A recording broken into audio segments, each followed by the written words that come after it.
আসসালামু আলাইকুম, welcome back. আজকে আমি রান্না করব করলা বা উস্তা, ছোট করলা বা উস্তার অন্যরকম একটা ভিন্ন স্বাদের রেসিপি।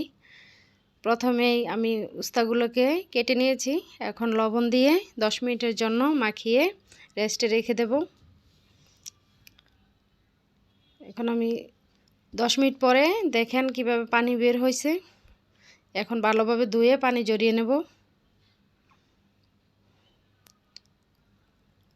চুলায় একটি কড়াই বসাই দিলাম। এখন তেল দিয়ে দেব। তেলটা গরম হয়ে আসলে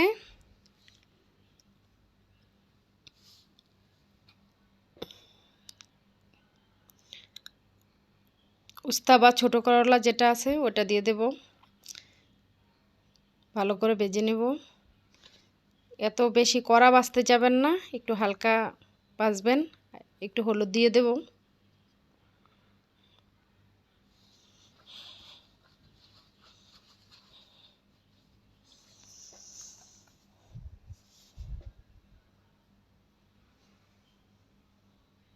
একটু হলুদ দিয়ে দিলে কালারটা খুব ভালো আসে এবং দেখতে অনেক সুন্দর দেখায়। এখন নেড়ে চেড়ে আমি করলাগুলোকে ভেজে নেব।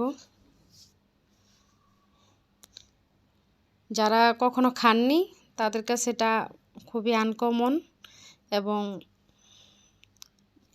অন্যরকম লাগতে পারে, তবে একদিন যদি ট্রাই করে খেয়ে দেখেন তাহলে দেখবেন আপনিও এই রেসিপির প্রেমে পড়ে যাবেন।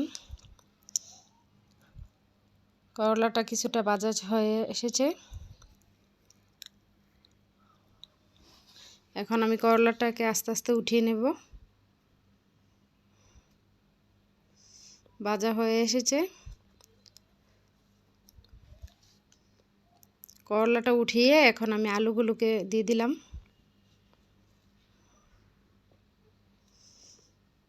আলুতে আলাদা আর কোনো হলুদ দেই নেই, এই হলুদেই, তেলটার মধ্যে যে হলুদটা ছিল এই হলুদে আলুটা হলুদ হয়ে গেছে খুব সুন্দরভাবে। এখন ভেজে নেব। আলুটাকে একটু সময় নিয়ে আস্তে আস্তে ভাজতে হবে।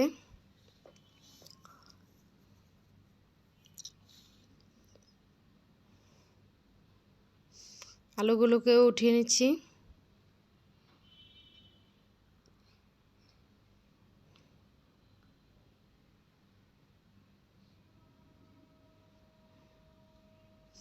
দেখেন আমি একটা জায়গায় আলাদাভাবে রেখে দিয়েছি। এখন বাকি যে তেলটা ছিল এটার মধ্যে দিয়ে দিলাম আস্তা মশলা, এলাচ, দারুচিনি, তেজপাতা পরিমাণটা একটু বেশি দিবেন, এলাচ দারুচিনির পরিমাণটা একটু কম দিবেন। এখন দিয়ে দিলাম পেঁয়াজ কুচি, কাঁচামরিচ কুচি, রসুন কুচি। যে কোনো করলার তরকারিতে তরকারিতে রসুনের পরিমাণটা বেশি দেওয়ার চেষ্টা করবেন, তাহলে খেতে খুব ভালো লাগে। আস্তে আস্তে এগুলোকে ভেজে নেব।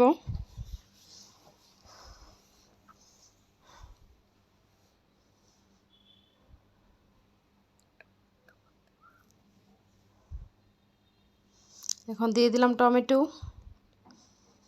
টমেটোটা গলার জন্য একটু পানি দিয়ে দেব। মশলাটা এর মধ্যে কষানো হয়ে যাবে। এক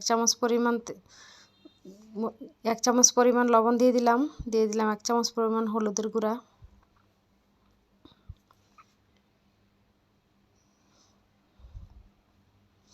ভালোভাবে মশলাটাকে কষিয়ে নেব।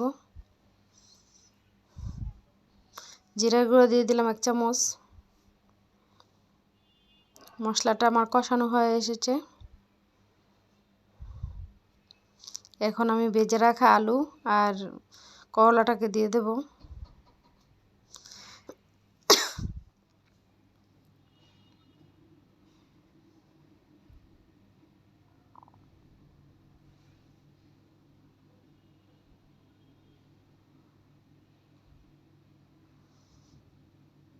এখন দিয়ে দেব একটু ফুটন্ত পানি।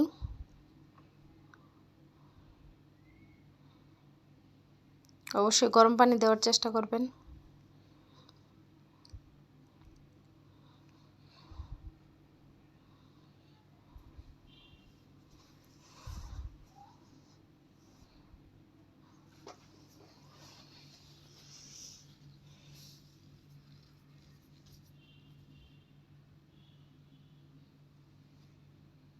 এখন বলক চলে আসার অপেক্ষা।